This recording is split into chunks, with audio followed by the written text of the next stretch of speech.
Hey everyone, I'm Kris. And I'm Wyatt, Elliott from Notebook Entertainment. And you're watching Review This. That was wonderful. Bravo! I loved that. Oh, it was great. Well, it was pretty good. Well, it wasn't bad. It stinks. We're here to talk about Saw X, or Saw 10, whichever way you want. It's always going to be X from this point on after Jason. Jason set the standard, and now it's X. The only time X is cool. That's right. Note Elon Musk. All right. So we're going to go through and we're going to do our non-spoiler thoughts about the movie as a whole. So that way, if you haven't seen it yet, you can kind of get our take on it and see whether or not you want to see it. And then come back and get our full spoiler review where we break down the plot and our thoughts on it and everything else. And you're going to want to see it. Yep, because at the very end of this video, wait and see. Okay. So, most important, this felt like a Saw movie again. Jigsaw, we were talking, I think Jigsaw felt too sleek.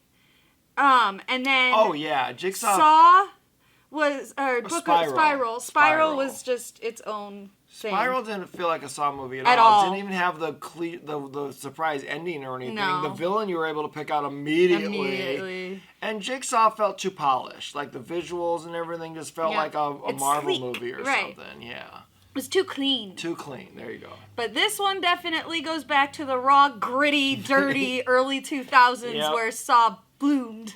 Which is funny because I saw a list of the budgets of the movies and they reduced this one down to like 13 million or whatever, while the last two were like 80 million, and they put a lot of money into them. And you don't have to make a good Saw movie. Right. Put all the money in the effects, the blood, and paying your actors. That's all you gotta do. That's it. And the cast will take care of the rest. Yep. Because, oh my God, Tobin Bell and, Shawnee Smith. Yeah, there it is. They did fantastic. Really did, Fantastic. I don't care for her wig, but No. the rest of it I do like. Because it is, you gotta remember, this takes place between 1 and 2. So this is after she survived her saw, chopped off her hair, but before they go to the house. Yes, exactly. Now I would really like to see in between one that takes place between 2 and 3 so we can nail down the timeline and find out how Amanda grew her hair so fast. Maybe because it's extensions. in Saw 10 they're telling John he's got like less than a year to live. Right. We know that Saw 3 happened shortly after. So girl, what is your hair secret? Share. I'm hoping, honestly, that because the director of this did tease recently that Saw 11 is in the works, maybe they'll just start doing movies in division movies. Which we'll talk about more at the end, too, because we've got ideas for what we'd like to see in future installments. Back to what we liked about it, or our non-spoiler thoughts. The plot, I will say, was a bit predictable. I kept saying, I knew it, under my breath every time something was revealed. I was like, I knew it. Because I did. Yeah, that is true. I mean... But Saw is in my top 3 favorite franchises for horror, so I don't know if that's just me knowing how these movies work. I think that's what it is. Because I wasn't as quick on it as she was. Like, you know... I don't know, with Saw movies, I kind of just enjoy the ride and just let them try to start. After the first one and the second one, I just like... Must be nice to have a brain like that. You know, wow me. But I'm always trying to figure it out and stay a step ahead. But for some reason with Saw, it's more like just, all right, let's just... Well, you're taking in the message, because each movie has a little message to it and all that stuff. So, but yeah, even the big twist at the end, like, I totally saw the problem before the character saw the problem. I was like, wait a minute. And this is why I would survive a Saw movie. Well... No, I wouldn't. Because if they put me in a trap and they're like, exactly. cut your arm off? Kill me. Kill me now. I do not have that will to live that John is looking for. All right, so the gore. The gore was amazing, as it usually is with Saw. Go ahead. I've been seeing on Twitter a lot, the makers of Saw 10 and Terrifier 2 are like chatting and like, who's bloodier? And they're coming out with barf bags for both because they're re-releasing Terrifier 2. And it's just like, this is cool. Yeah. Get some competition in there. Who can outgore the other one? Exactly, because these are the two franchises to do it. I love it. Yep. But yeah, no, Terrifier is definitely gorier. For sure. However, there is this one part where one of the characters has to drag a dead body and this person just died, and that took me out of the movie because it was too stiff. The body was too stiff that they used, and it looked fake. And I looked it up to make sure. Rigor mortis appears approximately 2 hours after death. This person just died, so it wasn't rigor mortis. Minutes ago. Right. Exactly. And it starts in the head and then goes to the limbs over the next couple hours. Takes like a 12-hour process. There's no way this body would have been stiff that quickly. So I already knew that because I have a very messed up mind and I watch very messed up things. And so, yeah, that moment where they're pulling the body, it does look like a mannequin, and it took me out of the movie for a second. But that's the only thing. All the rest of the gore was fantastic, and the props and all that. There is an end credit scene, so stay for that. It's a mid-credit scene. This one small scene at the end gave me almost everything that I wanted out of this movie. We'll talk more about it at the end. But it did create a giant plot hole in the franchise, the end credit scene. So stick around for the end. We'll talk about that in our spoiler section once we get to the end of the movie, and I'll tell you what this giant plot hole is. I haven't even discussed it with him. I was just going to say, I haven't figured it out yet. She told me a couple days ago, and I don't know the movies like she does. Like, every time I watch them again, I remember them, and I'm like, oh, great, this is awesome. But then, like, I don't remember the details, like the little twists. Oh, I know the little details. Does, so I'm waiting on pins and needles myself to figure this out. Because this is a first. Usually Saw has it all, like... They have it locked down, yeah. There's very small plot holes in other ones, but this one kind of creates a big one, and it's the problem with going back and doing prequels, is you've got to pay attention to everything, and in this case... They did not, so they'll have to provide an explanation in a future probably one. Probably a retcon or something. We'll see. All right, so overall, I really like this movie. I think it's a solid addition to the overall series. Yeah, it doesn't hurt it at all. It makes sense. It fits, to me anyways, it fits in. It feels like a Saw movie. It feels like, oh, this is a part we could have not seen. Yep, exactly. You know? Yeah. I really like the way, like, I think it's 6, where they kind of make him kind of the good guy. Like, he's kind of the protagonist. Jigsaw is. And I like with the healthcare one? Yeah, is that That's 6? not Jigsaw. I mean, it's Jigsaw's game, but Hoffman's running it. Oh, but yeah, okay. that's the... But I like those kind of, you know, where the ones he's killing are kind of bad people. Right. You know? Yeah. So... let's move on to our spoiler section. If you do not want to know what happens in this movie yet, do not watch this part. Yeah. You have been warned. Yes, you're not going to hear us say this much, but turn off the video, go to the movie theater, and then come back. Because this movie needs to be supported. Like, I know it already did. It did well this weekend. It did do well. Paw Patrol beat it out, but that's it. It's fine. I mean, other than me, people aren't going to take their kids to Saw, and that's why I don't have kids. Like, because my kids would be like, let's go to Paw Patrol. I'm like, no, we're going to see Saw. They should have done a kids double feature and called Saw Patrol. And you see Saw first and then Paw Patrol. Yep. and then they'll have some real interesting nightmares. Right, the dreams will be amazing. Right. All right, so let's get into this with our plot recap. So first we open with John, and he's talking to his doctor, and his doctor basically tells him that he has a year left to live, which we're all like, that was the longest year ever. I know. It stands now 4 movies. Yeah. But whatever. Time means nothing in Saw. Nothing. So while at the hospital, he sees an orderly who's about to steal a watch and a wedding ring from an unconscious patient, maybe in a coma, I don't know. And John watches him contemplate it, and then it cuts to this orderly in a Saw trap, the one from the poster with the eyes. And it's not rats going in his eyes. I thought that's what it was going to be. No, it's sucking his eyes out. So if he doesn't break his fingers, because he's sticky fingers, if he doesn't break all of his fingers within a set amount of time, then his eyeballs will get sucked out. Which was really cool. And I'm like, do it. And so I love eyeball gore. He hates it. I hate it. But this wasn't bad, because I think what I don't like is when the eyeball gets punctured. And it didn't. It just got sucked out of his head.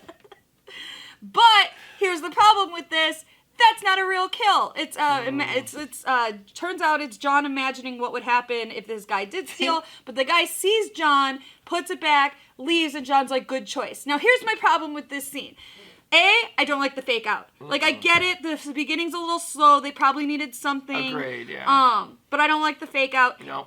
And that guy didn't do the right thing. He was caught. He saw someone watching him and put it back. As soon as John leaves, he's going to go back in there and take it. Maybe. He didn't learn his lesson. Right. And if he doesn't do that, he'll do it again to someone else. And that means he's probably done it before. So, yeah, he saved that guy. That one guy, maybe. Like, because, like, I guarantee he's going to go back to that room and get that watch as soon as nobody's looking. Sure.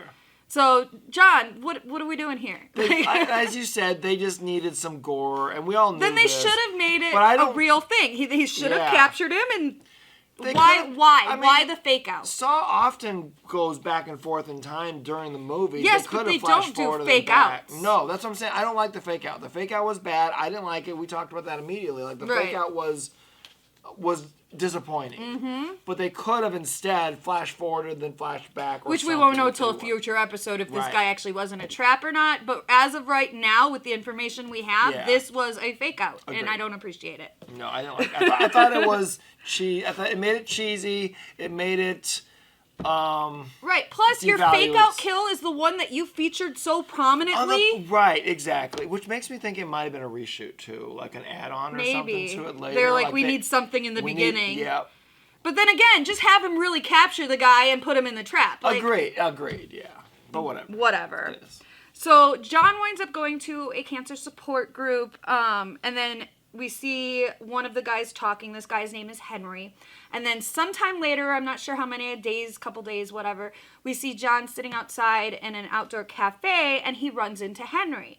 And Henry's like, hey, you know, I just had this amazing surgery, experimental surgery thing. Look, and he pulls up his shirt and shows the scar, and he said, I am cancer-free. And John's like, okay, well, what is this treatment? And they're like... He's like, well, it's a cocktail of drugs with surgery. And he said it's brand new, that it's not FDA approved. And John kind of rolls his eyes. And I'm like, John, whatever. So John's a libertarian. When you're desperate and you probably see a lot of BS and stuff. No, John's definitely seen the BS in the healthcare system, for sure.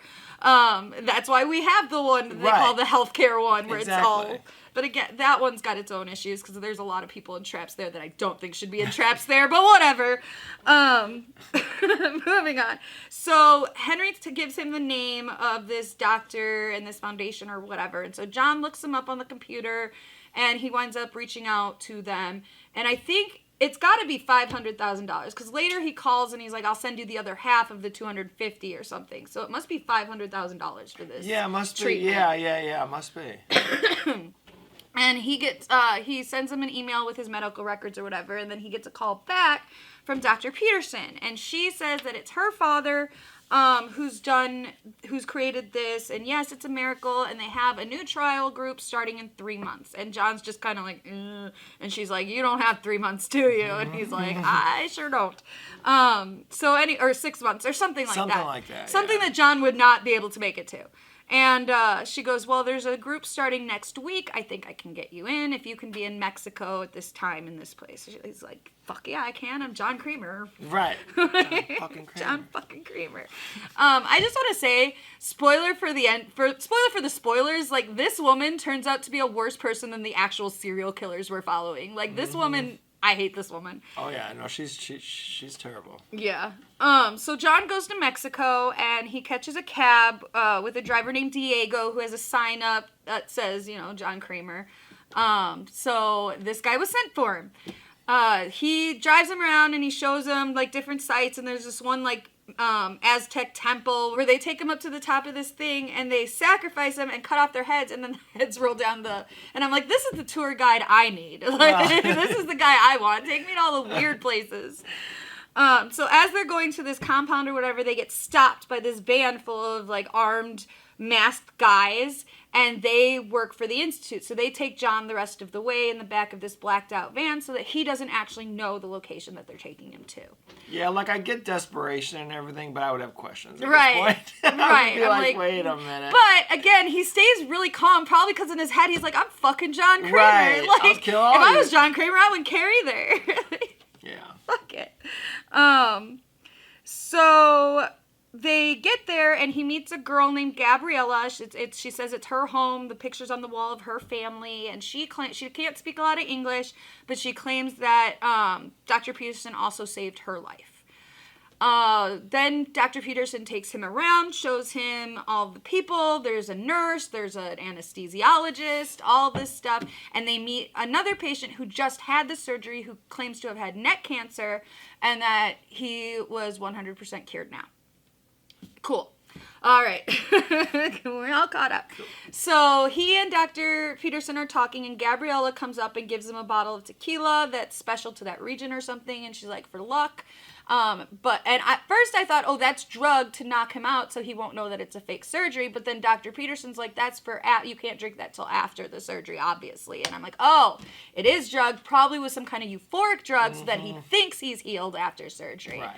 So they never make that clear, but I think that's what was happening. Most likely. So then John's, at night, during the day he had seen this little boy, Carlos, kicking a soccer ball at the wall or whatever. Later at night, he hears hammering, and so he goes to look, and it's Carlos who's trying to fix his bicycle wheel.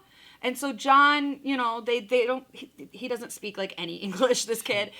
So John takes the bike and fixes the wheel for him, and asks what the word in Spanish is for pull, because he wants to pull it or whatever. And so he teaches him the word for pull. And they have a little bonding moment. That comes into play later, but it is I really like this scene because it shows that John is capable of connecting to humanity. I do believe that his affection and regard for Amanda is real, but she had to earn his affection, whereas Carlos, he just gave it freely because this is a very innocent person. Kid, John is all about innocence and about whether you're guilty, whether you're a terrible person or a good person. Right. Are you wasting your life? Yeah, all of that. Exactly. So, I do think it's nice to show that John is capable of connecting with people. That's a nice thing to see. Yeah, which is that's a good takeaway from this. Exactly. So John goes in for his procedure. They tell him that he's going to be semi-awake, and I'm like, ugh.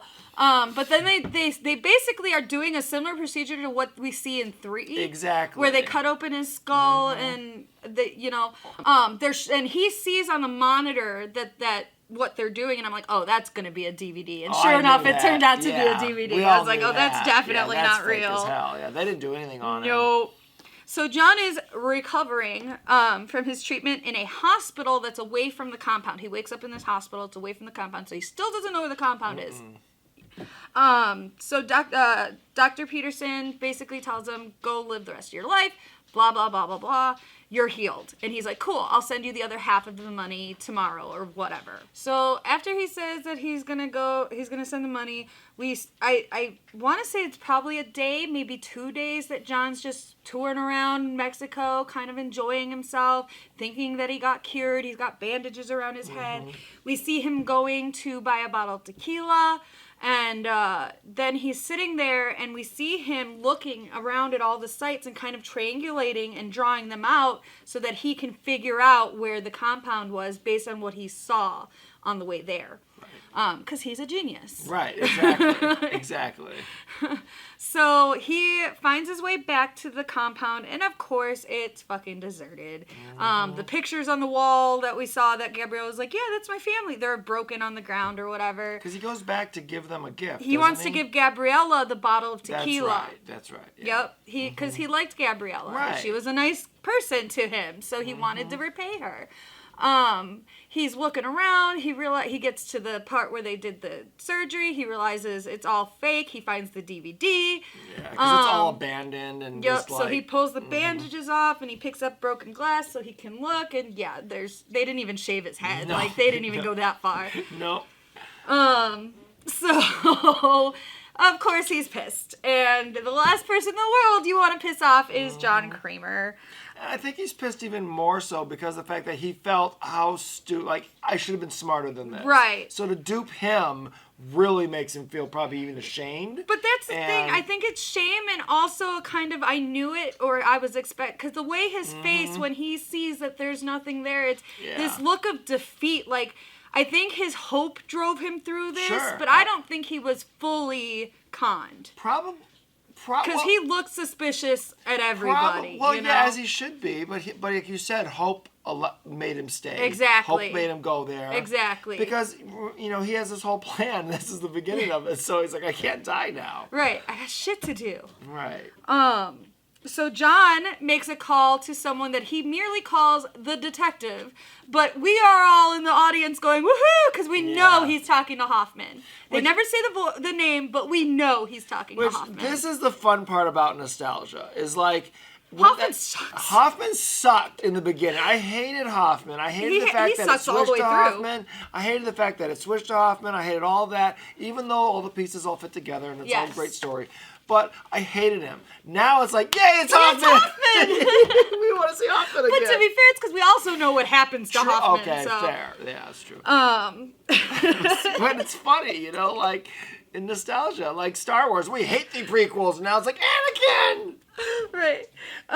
So John, Hoffman obviously helps him figure out where all these people are, and so John first goes after Diego, the cab driver, and in flashbacks later, we see that he had tortured the information out of him about who all the other accomplices were. Well, even though he gave that information, still winds up in a trap. Well, of course. So his trap is he wakes up with these bombs attached to him, and he has to cut out the bombs from his skin before they explode, or he'll lose his arms, probably his life. Like, I don't know. I would imagine. Depends how powerful they were, I guess. He winds up doing it, and he cuts both bombs off his arms, and so John, true to his word, comes out and sets down a first aid kit, and we assume wraps him up and gets some medical help. Now, that's the last time we see Diego in this movie. I'm betting it's not the last time we see him in the franchise if they're doing more movies.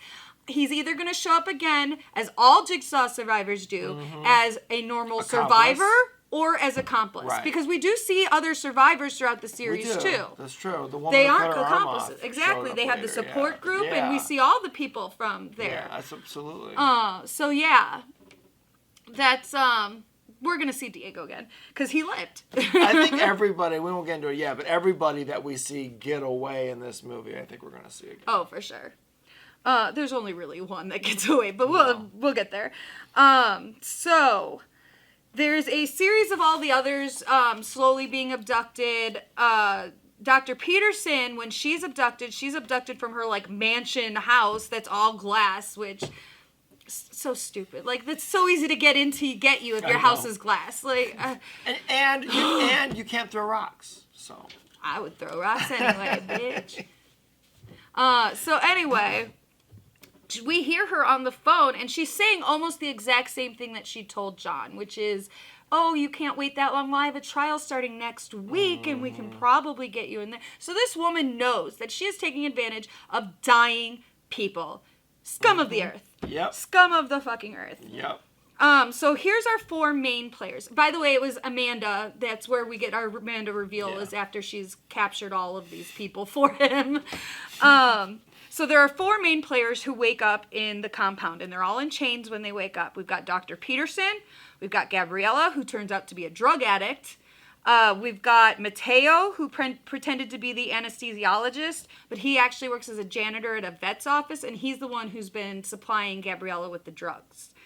Then we have Valentina. She pretended to be a nurse, and she even drew John's blood and everything, but turns out she's just a prostitute.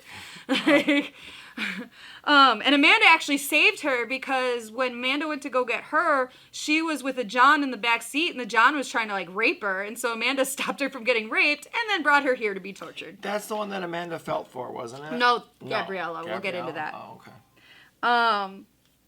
So Amanda they all wake up. Amanda comes wheeling in a cart, and it's got all their coats and their belongings, and she makes sure to show them that that's where she's putting Dr. Peterson's phone. And as soon as they did that, I'm like, they want that bitch to make a call. I don't know to who yet, but they want that bitch to make a call, or they would not have put it there, because John and Amanda are not stupid. So I'm like, this is a later plot point. Got it. Now, I question whether all of these people belonged here in these traps. Gabriella is a drug addict. She didn't do the surgery. I mean, yeah, she lied, but she didn't do the surgery. She didn't, like, she had the least amount to do with this. Literally had nothing to do with this. And I don't even think she would have been a part of it if she wasn't on drugs. And since we see Mateo giving her the drugs, they probably got her involved in this, And I know John's, well, everybody's got a choice, but here's the problem with John. I don't believe, and the series supports this, that John believes that people who are addicted to drugs have a disease. He thinks it's all about you can overcome it with willpower and all that. That is not, you can't. You cannot overcome a true drug addiction by wanting it. Right. It is work. It is lifelong work. And it's hard, and you need help. You need them, and she doesn't have the money to go to drug therapy and all that stuff. It's probably cheaper for her to just keep doing the drugs. Right. So I know that she's there because John's thing, and he even tells Amanda at one point, well, everybody has a choice they can make, and she's, making choices. And I'm like, but is she making choices, or are the drugs making choices for her? And we, like I said, we see throughout the series that John just looks down on drug addicts. We see that he does not really condone Jill's work at the clinic. Even before her accident, he doesn't think drug addicts are good people or can be good people. And I understand that he's a little biased because of Cecil, but look at what he puts Amanda through. Hoffman's test initially was whether or not he pulls a freaking trigger or something. Yeah. Like, that's all Hoffman got tested on. He never got retested, and we see that he's the one who deviates furthest from John's plans. But Hoffman never got retested, but Amanda is constantly retested by John because he doesn't believe as a drug addict that she's as worthy as other people. Even though he likes her, even though he probably loves her.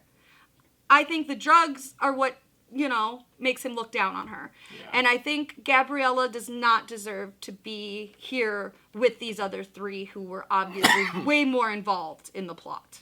Yeah, agreed. That's my soapbox. Getting down. Okay. So first up in the traps is Valentina. She has to saw her leg off through the thigh, then take this machine, this like sucking machine, stick it in the end of her bone, and extract bone marrow that weighs enough to stop the thing that's going to cut off her head. Yes. And she's got 3 minutes to do it. Some of these were just like impossible. No, it's not impossible. This one pisses me off a lot because supposedly John's testing people's will to live and gratitude for life. I think by that metric alone, she passed. She cut off her leg. She stuck the thing in. She had the bone marrow there. It just didn't get enough of it before her timer ran out. She did everything that was asked of her. And because she couldn't do it right away and struggled a bit with the psychological horror of it, so she couldn't do it in 3 minutes, she deserves to die. I don't know. I don't like that. Again, I feel like in real life, I think some of these people would just, be black out from shock. And would go into shock if they're not doing this, like... That's what always comes from my mind, like, it's just the absolute pain. But, adrenaline will push you through a lot of stuff, too. Yeah, it could. So, but she did it. She cut off her fucking leg and jammed the thing in there, and she was extracting the bone marrow. It just wasn't within the 3-minute time. I call bullshit on that one. She should have survived. Yeah, because if you think of it, and I remember you said this before, and that is a good point, because, like, to Jigsaw, where do these times come from that it's got to be 3 minutes or whatever? Like, I always thought that was just a number he pulled out of his ass when he'd get it done. So if she got it done...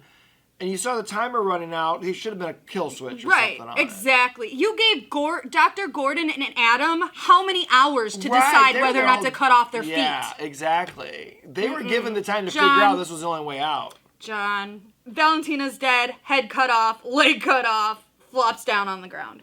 So now that she's in the ground, John and Amanda are up in this office and they're talking, and I kind of like the scenes because it does build more between their relationship. We get to see a little bit more of I like those scenes a lot. Meanwhile, while they're doing that, downstairs, Dr. Peterson is reaching and she manages to pull Valentina's body over to her. And this is the part where I said the body, it kind of pulled me out because it looks so fake. But she then cuts her open, pulls out her intestines to use as rope. Yeah. I was shocked about this scene. I wasn't sure they were going to go there. I was giggling the whole time. But they did. I mean, but boy, talk about ingenious. I mean, but that's what Saw is supposed to make you do. Exactly. It's supposed to make you think. Plus, this woman is not dumb. She's evil, but she's not dumb. So she pulls out the she intestines. might have a medical background. Who knows? Well, her dad is supposed to be the doctor that came up with all this, and we do see video of her dad talking and all that stuff. Yeah. So whatever. She throws the one end to Mateo, I think, and then he throws it to Gabriella, who throws it back to her so that it's around the cart, and so she's able to pull the cart using the intestine rope. Yeah. And she grabs the phone, and she gets as far as "I've been kidnapped." Before Amanda comes up and I think electrocutes her or something. Yeah, she's got that cattle prod or whatever. There it is, yeah. And grabs the phone, and I'm like, oh, well, you called whoever they wanted you to call, so. And Amanda makes a show of picking up the phone and all that. But she doesn't turn it off. They did have an old phone. They did have an old phone because I did pay very close attention because I don't know how many of you picked it up.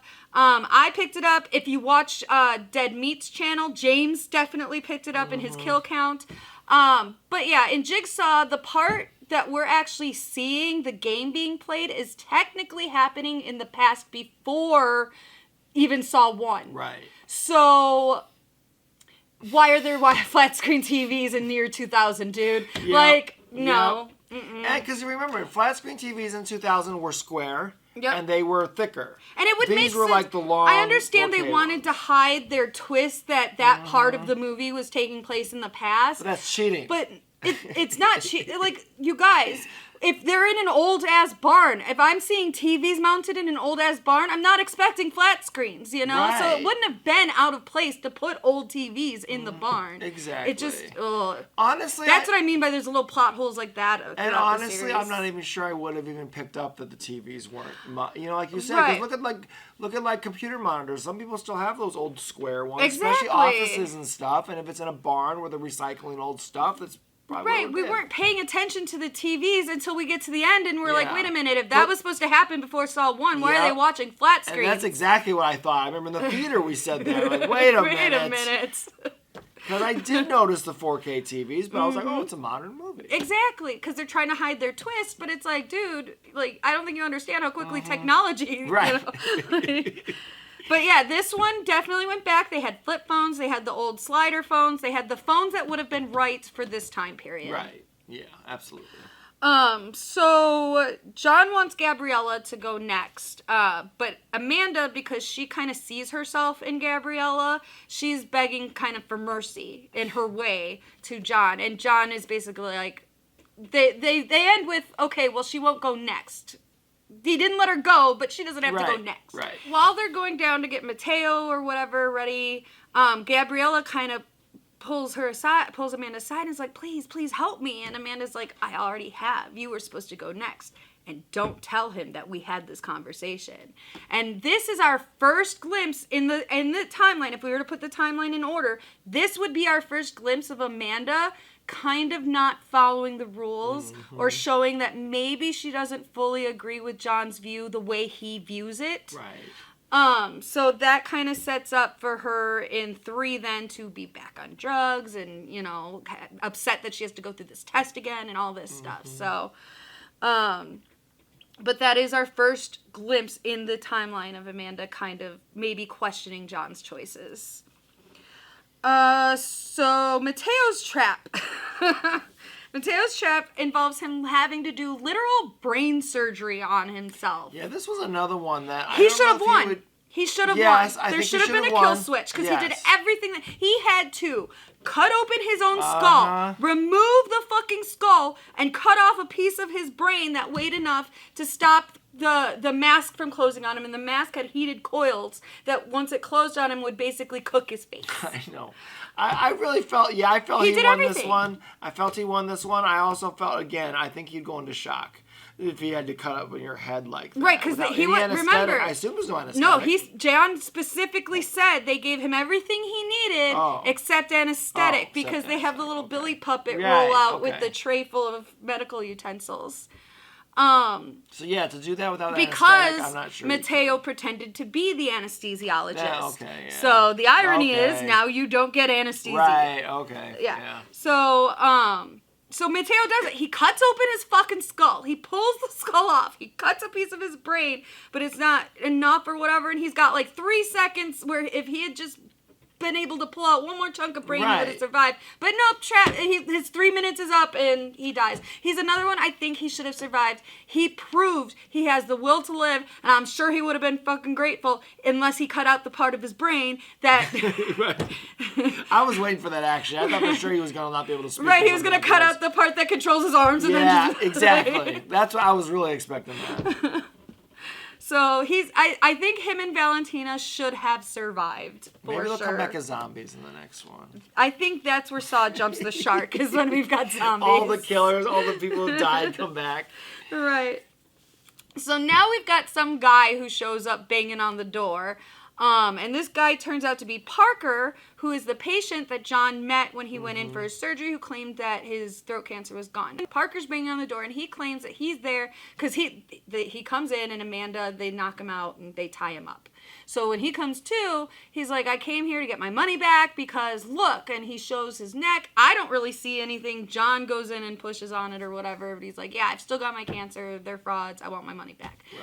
John's like, well, we've got your money here, but we're in the middle of something. We're kind of busy right now. Right. And so he's like, here's the rules. And I'm like, oh shit, this guy's in a game. You better realize you're in a game, Parker. But he didn't. So John goes, here's the rules. No guns. That's the only rule that he gives him. No guns. And so he shows Parker, I'm putting the gun here in this position. I'm like, oh, Parker, don't grab that gun. Anyway, so... while they untie Parker and watch as Gabby goes through her game. So, that's kind of my first clue, well, third, fourth clue that Parker isn't who he says he is. Because I instantly was like, oh, this is the guy she called. Mm-hmm. She claimed that it was her father to John, that she was calling her father because her father could still help him because he did come up with this cure or whatever. Right.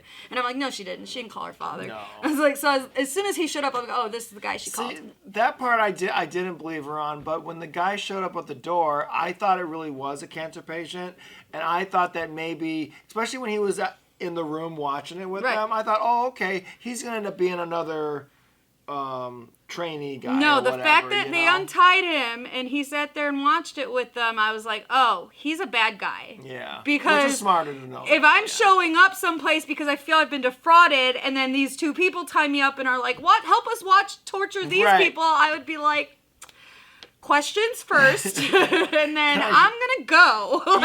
You do you, I'm gonna go. Yeah, I'm not sure I would stop it, but I would definitely want to leave. Like, I just don't want to be a part of it. I'm not just gonna sit there and watch people get tortured. But I don't want to. I'm not gonna call the cops because they deserve that. No, I'm not calling the cops, but I'm not staying. Right. So Gabriella, her game is she's got a chain that's attached to her arm and her leg since she came in there. She gets raised up by her arm and her leg in front of this radiation machine that's shooting radiation straight at her.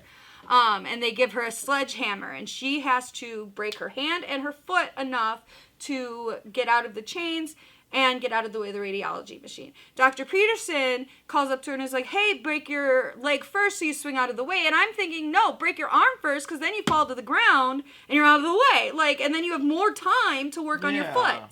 Yeah.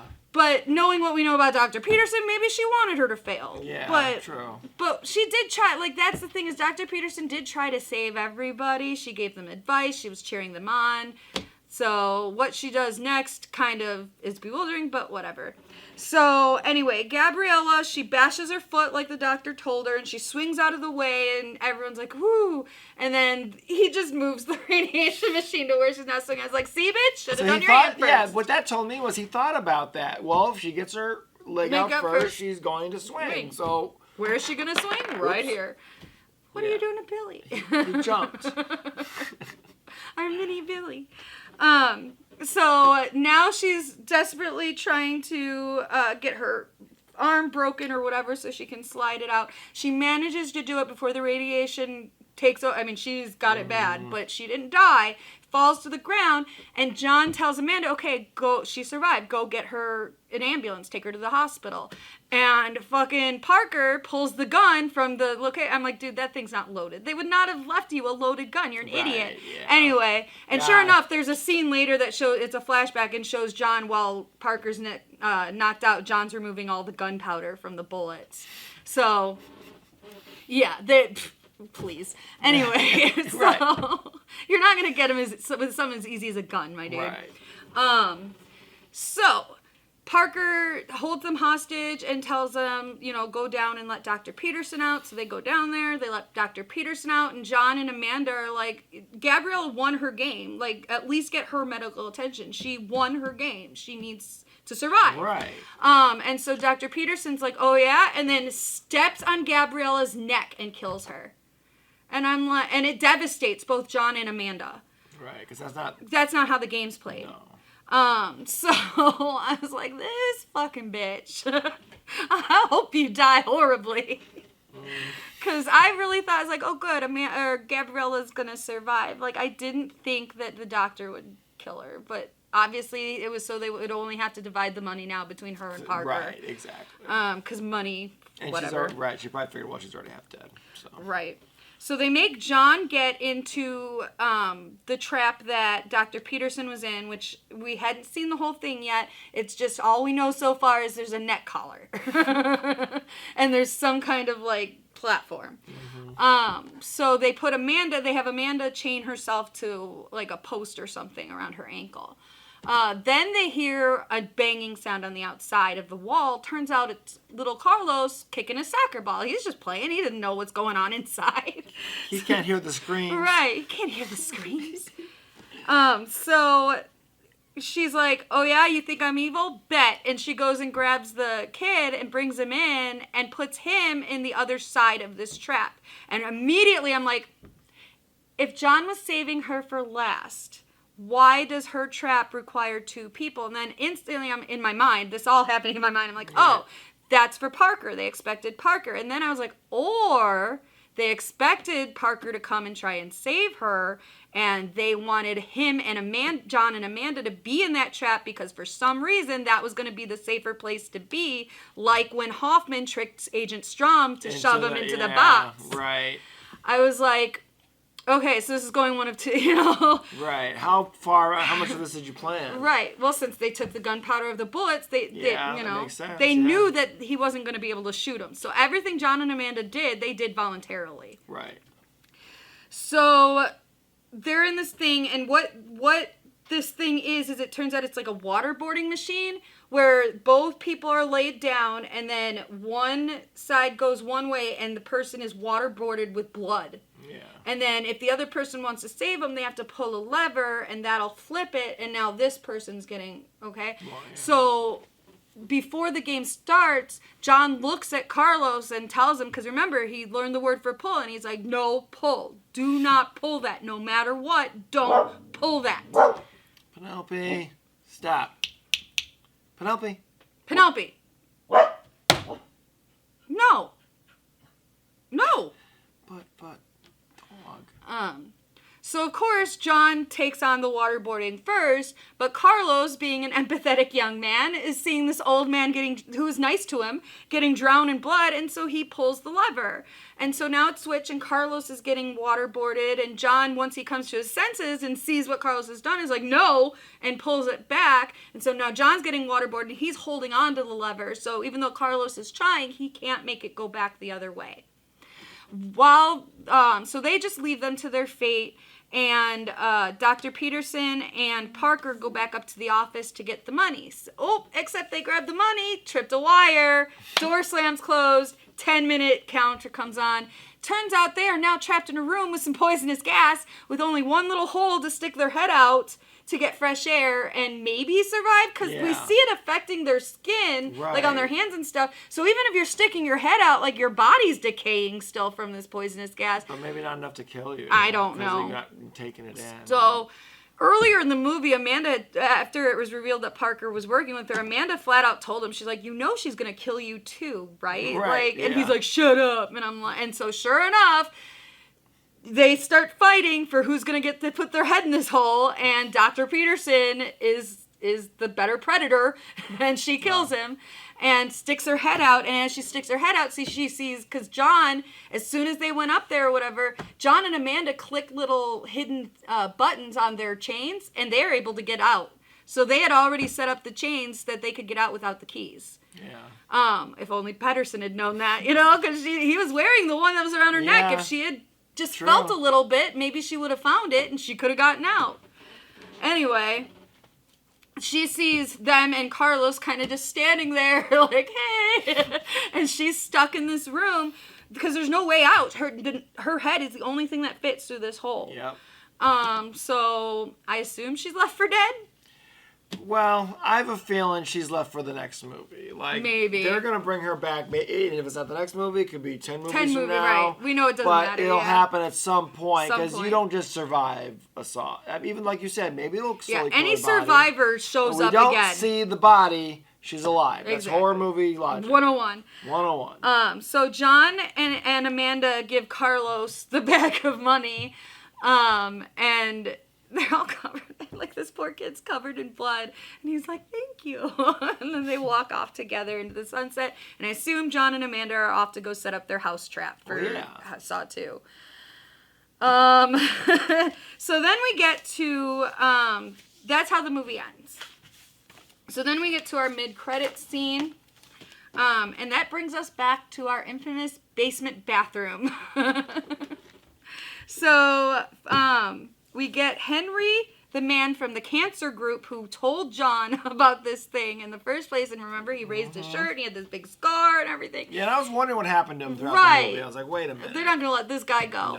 No. He wakes up hanging in the bathroom, and he's got some kind of device strapped to him. And it's got little, like, claws that look like they're going to dig into his stomach. We don't really get to see it work. So, but he's obviously got no scar in his stomach. And John walks up to him and is like, where's your scar? Yeah. And then Hoffman steps out and says the line that we were all thinking the whole time: of all the men in the world to cheat, you chose John Kramer. Like, right.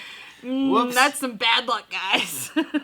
Yeah, that sure is. So this scene gave me almost everything that I was wanting from this movie. I do just wish that they had mentioned or checked in with Dr. Gordon, because he would still be recovering at this point, and supposedly John was the one who was helping nurse him back to health. Right. So it would have been nice to see even a call to check in. How's it going, Gordon? Right. How's the foot? Like, how's the fake foot? And then I also would have liked to see an update or a check-in, or have Dr. Logan Nelson come and help them. Now, Logan Nelson, he's the doctor from Jigsaw. He's also an accomplice, turns out, from the very beginning, probably longer than Hoffman. Right. So, where's he at? So I wish they had brought those two in, but otherwise, just putting Hoffman there, it gave me that sense that we're back in this world, this soap opera, it did, you know? Yeah. No, he needed to show up. I think somebody from the past. Somebody needed to. Right, somebody needed to, for sure. All right, so here's our problem with the end credit scene. Now, this takes place before Saw 2, right? Assuming so, yeah. At the end of Saw 2, Amanda and Daniel, it turns out they're in that house, and it turns out that house is connected to that bathroom basement. Right, yep. And when they get there, they see two bodies. They see Adam, and they see, what's his face, who Adam killed, Zap, from the first one, who Adam killed with the toilet seat. Yes. So that's all consistent, right? Right. Where's this dude's body? Well, maybe they didn't leave him there.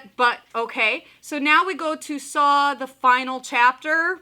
Okay. Right, I know. They really should change that title. So now we go to the Saw final chapter, and we see three bodies.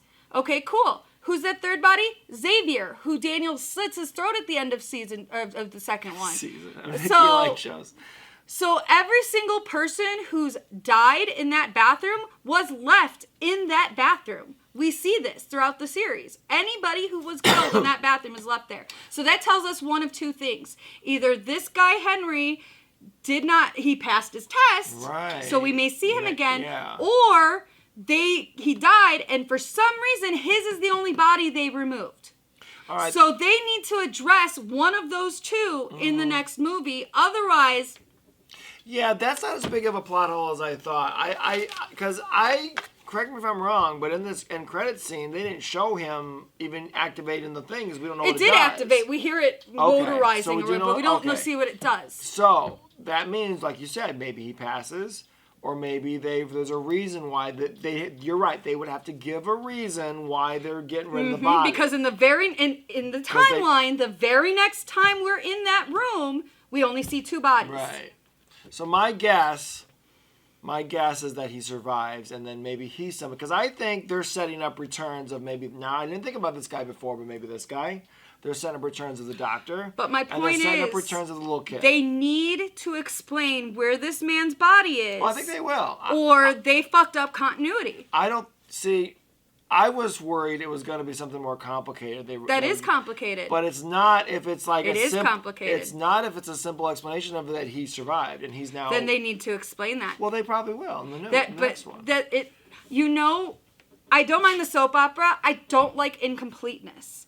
This guy, guy, just for now. Leaving him open-ended like that, now we're incomplete. Because we know what happens next. And his body's not there. So now we need to know what happened to this guy. And I'm sure I'm not sure that they thought that through. I think they threw this in as a mid-credit scene to kind of be like, hey, remember this guy? He also dies. But did they think through, okay, but by 2, where's his body? It's possible they didn't. And then maybe it's going to, which is why it's important that people like us point it out, because you never know who's going to see what videos out there about their movies. So it's important that we point it out to them in case they didn't. But my guess, they left a lot of people alive in this movie for possible comebacks. And they're going to be looking for a way to keep this franchise going after Tobin Bell's gone. Maybe 3 people alive. They left Carlos, they left Diego, and possibly Dr. Peterson. We don't know what happened to this guy at the end. We don't, but I think all of them are open to interpretation. I'm fine with the open interpretation because even Dr. Peterson, because she's got her head out, so we see that there's a way for her to survive. Not dead. We don't see a body. But this guy, we don't even see the device work, so we don't know anything about this guy and whether if they had just shown him winning the game, something. Remember, he was used to recruit people. Yep. So maybe that's what they're going to use him for if he survives it. I'm just saying that they need to address it, or people like me will. I think they will. Freak out. I'm confident that they will. They're so careful. The only thing the only other way they fucked up was with Adam's body each time they show it, because in the first movie, he's got the chain on his left ankle.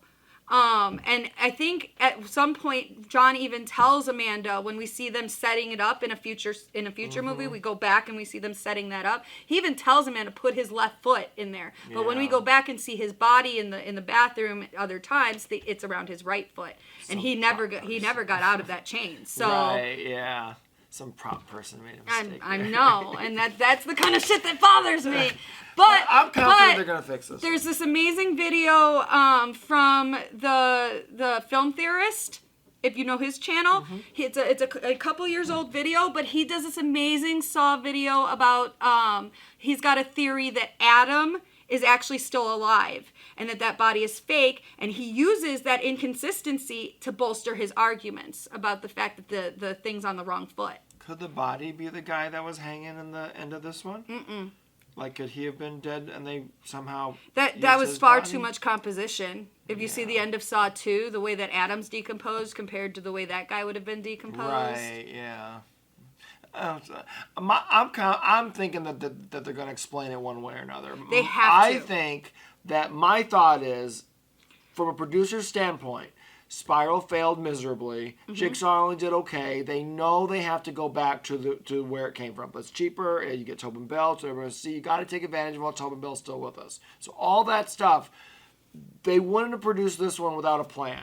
I'm aware of that. So my guess, they have a plan. But my problem is, so they're going to set up things that don't. Do they think about that's my problem? Is are they thinking about if he kills this guy here, we have to explain where his body went because in the very next movie, his body's not there.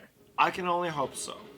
And like I said, every other person we see die in this basement bathroom, their body gets left there. Now remember, The director of this one directed 3 other movies, plus he's been the Saw editor since day 1. So he should know. I'm really, really hoping. Like, I need it explained. Yeah. I need it explained to me. I need them to fix this. Because, again, either tell us he survived or tell us why they moved his body. Your move, Saw 11. I mean, that's kind of where we're at. Your move! Your move, Saw 11. All right, so final thoughts. Now, for me, I think as much as I'd like to see another in-between movie, I think for the next one, we should come back to wherever the present is in their timeline. Wherever it is. And finish out Dr. Gordon's story while Cary Elwes however you say his last name, is still alive. Mm-hmm. Or still making movies, because he's getting old too. Yeah. And but I think they should finish up his story, and then if they want to bring him back for flashbacks or whatever. But they should finish his story in 11, in the present time, and then go back and do more in-between ones with Dr. Logan. And then build him up. Because, what the fuck has that guy been doing? He's been here from the very beginning, according to Jigsaw. What the fuck has he been doing? I would love an in-between movie that shows maybe him and Hoffman squaring off or something.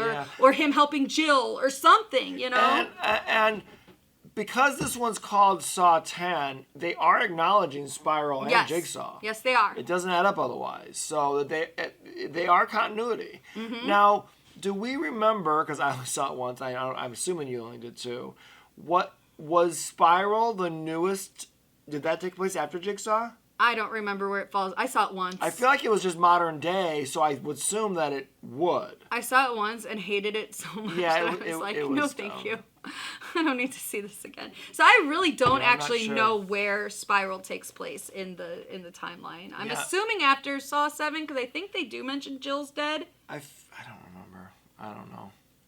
Anyways, we'll have to look that up. Yeah. But it does. Hopefully, they never really reference Spiral ever again. There's no need to. Really It's so on the outskirts. But however, I see it as they're setting up. Hopefully, they know if this is a hit, we can get this franchise going again. The only way to get this franchise going again is to go beyond, because at some point there's going to be no in-between stories to tell with Toby. But that's why you've got Dr. Logan. Start him after 3. Start him after 3. John Kramer's dead, so if you need him for flashbacks, you can still use him and stuff. But he's dead, and show us the struggle. There had to have been a struggle behind the scenes between Hoffman and Logan on which one. Because, Logan technically would have been before Hoffman, and Hoffman was before Amanda. Right. So we know that Hoffman didn't like Amanda. Right. So I'm assuming he wouldn't have also liked... Exactly. So did he kill him? Why do we not see Dr. Logan? Yeah, I don't know. Yeah, it's kind of like Jigsaw's the one that they kind of just forget about sometimes. And I think that's a mistake, because I like Jigsaw. It's part of... Yeah, I liked it. The ending of the movie, which, spoiler, the guy's head gets cut open by lasers. I laughed so loud in the theater that I was scared that people were going to think there was something wrong with me. But it was so funny. Oh, it was great. Oh, it was hilarious. Wait, I still think that they're setting up... Diego is his name, the little kid? No, Carlos is the little kid. Diego's is the taxi driver who survived that he nursed back to health. So Diego or the little kid, Carlos, they're going to come back. I think this little kid could grow up. Especially since he gave him money. Yeah, exactly. This kid, all that money could start him off. And with the blood pouring from his face, that could do some psychological damage to him. And the fact that he was willing to die to help this guy. This kid is being built up for something. Now, we may not see him until maybe they'll fix Gordon and all this stuff, and he'll show up again. But this kid's going to show up as an adult later. Yep. I guarantee it. Yep, and I'm betting Diego's going to show up again, too. Because they always do. Every survivor does, whether as a survivor or as a accomplice. Yep, because if you think about it, all these franchises that come back 20 years later, there's somebody they can bring back to now either take it over or be the hero or whatever. And they can even... They don't have anybody else. Include it in the retcon, because we see John's will, we see what it mentions about Jill and stuff, but maybe there was something in his will leaving to Carlos. You don't know. Yep. So they could that would be an easy way to bring Carlos back into it as an adult. Yep. Is there's something in this will for you. And who knows? They could do a side story that takes place in between one of the other ones where Carlos is a young man or whatever, and he's going after the doctor and everything again. Maybe that's why she lived, is so he can go after her. So he can kill her. Her dad. Where's her dad in it? Is he real? Is he dead? Like, who is this dad guy? I think he might die. Like, be Did dead. They say he I don't was dead? know. I don't know because either. she claims that she's to calling right. him. So I think. But we know she lies about everything. Right. So. And is her dad even involved in the scam? Right. Her doctor could be a legitimate doctor somewhere. So there's a storyline too. Mm-hmm. So that's what I think. This movie did open up a lot of different storylines. Which is what we all wanted from it, because if it's a closed-ended story, well, now what are you going to do? Exactly. You got to build on the soap opera. You have to. And you know what? If it's this, maybe they're going to eventually have the timeline look like a spiral. I mean, at this point, man, because I want to say, even though it's 10 movies, like, I think our main timeline only takes place over, like, a year. Yeah, no, it's all over the place. I think it's literally, if you were to plot it out, it's only, like, a year or two. That's why I think the whole series covers. Right, that's because I feel like in Spiral, they were referring to Jigsaw as almost like a long time ago. Yeah. You know, but I'm not sure about that. Me either. So don't quote me on that. I don't know anything about, But I do feel like the way because they knew he was a copycat killer, but I feel like the way they referenced it, it was like, well, that was like forever ago. I wish they had just made Samuel Jackson the killer. Yeah, I really do. What a waste. It needed a twist. It needed a twist ending, and they didn't give it to us. What a waste. All right, so Chris Rock, you deserve to be slapped. Mm-hmm. Okay. For several things. Just go back and check out what he did in the late 90s, guys. Oh. Like the way he railroaded that woman that, I'm not even... Ooh. Go to TikTok, search Chris Rock. They're all talking about it there. All right. If you need a refresher. Anyway, moving on. Let's end this with my ranking of where I place the movies. Okay. Number one, always and forever, Saw. Just because every time someone's like, what's a movie you wish you could relive the shock of the and I'm like Saw because that blew my mind. Yeah. That dead body was there the whole time. I remember even thinking, I was like, I gotta watch this again to see if he doesn't move. There's anything like, how does this make it? And then it was just brilliant. It was absolutely brilliant. Like, 'cause the movie was good before that, and then it was just like, what? It was great. Yeah. It was for those who don't. Got it spoiled from or whatever. Mm-hmm. Like that first time seeing Saw was. That was kind of my Sixth Sense moment because I saw the Sixth Sense and I knew what was going on. I didn't go see that in theaters. I saw what people were talking about. I was like, fine, I'll go see this. And it's a fine, interesting movie for like just an experiment, but it's not a good story at all. Right. All right, so in my second position, I would put Saw 4, and I know I'm not in a majority on this, but and it's probably because Luke's in it, but I love Saw 4. That's your second one? Yep. Oh. I love Saw 4. I would have gone Saw 2 for sure. I love Saw 2 is my third. Okay. But yeah, Saw 4, I don't know why it's the one I will rewatch the most. I don't know why I love that one so much. That's the one where he actually dies. No, that's 5. No, it's 5. Oh, 3 is where John dies. I thought you were talking about Luke. No, John. No, I know Luke dies later, but John dies in 3. 3, yep. Okay. So I like Saw 4, Saw 2. In my fourth position, Saw 10, Saw X. I would put it fourth. It's good. Yeah, I did really like it. Mm-hmm. After that, Saw 5. I really like it. And it's probably because it's got Luke in it, and I like the squish it. Yeah. Then I would put Saw 3. I like Saw 3. Then Saw 6. You're losing I like Saw 6. But you gotta put him somewhere. I like Saw 6 more than I liked Saw the final chapter. I didn't like the 3D bullshit. Yeah. I didn't like how brutally the women were treated. Like, okay, everybody's brutal, but that woman was that movie seemed more brutal. She didn't need to die the way she did. That's for sure. Jill, and then the dream she had, like it's extra violent towards women for some reason, that one. And a lot of it just an excuse to get the 3D in there. Right.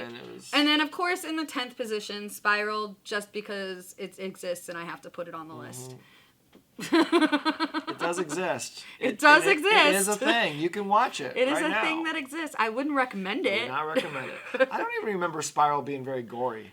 No, I don't even remember so being like bored watching it. I know it was rated R, but I don't even remember being and also I remember Chris Rock the way he was and talking to the backwards hat, trying to look younger. I was like, oh my god. They're pulling in Tobin Bell because remember to make him look younger.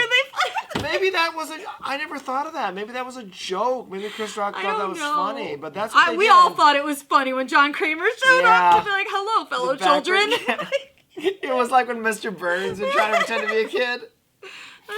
Oh my god. That's great. All right. So, I'm not going to do my top 10 of Saws because, I don't really remember well. But I do know I like the first one and the second one. Those are always going to be my favorite first two because to me, those are like back-to-back picks up the next one. Well, I guess it's They're not back-to-back anymore. Not anymore.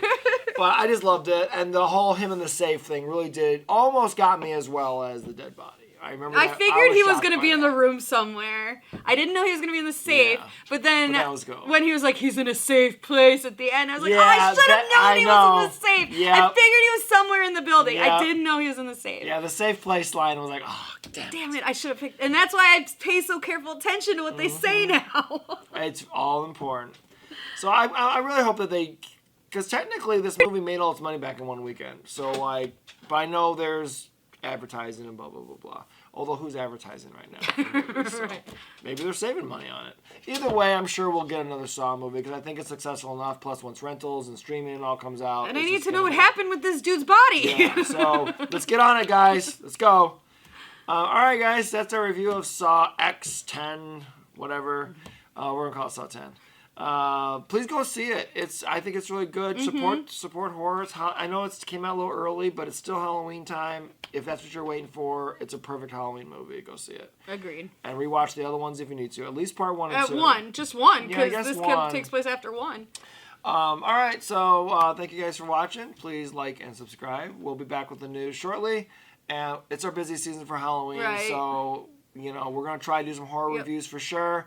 But we were waiting for the strikes to be over, too, before we because a lot of this is promotion, technically. Yeah, but with the writer's strike being over, the actor's strike is on the verge. They're negotiating right now, so that's why we haven't been posting, because it's like we don't know what's safe to post. Yeah. So we're going to do, exactly. So that's why I say we're going to come back soon. We're not going to give any dates or anything just yet. But our other channel is going to be swarmed this month of content. Yep, so check out Notebook Movies if you want to see Halloween comedy skits. I think I've talked enough and taken up enough of your time, so I'm going to go shut up now. I'm going to go talk over here. All right. Saw. Bye.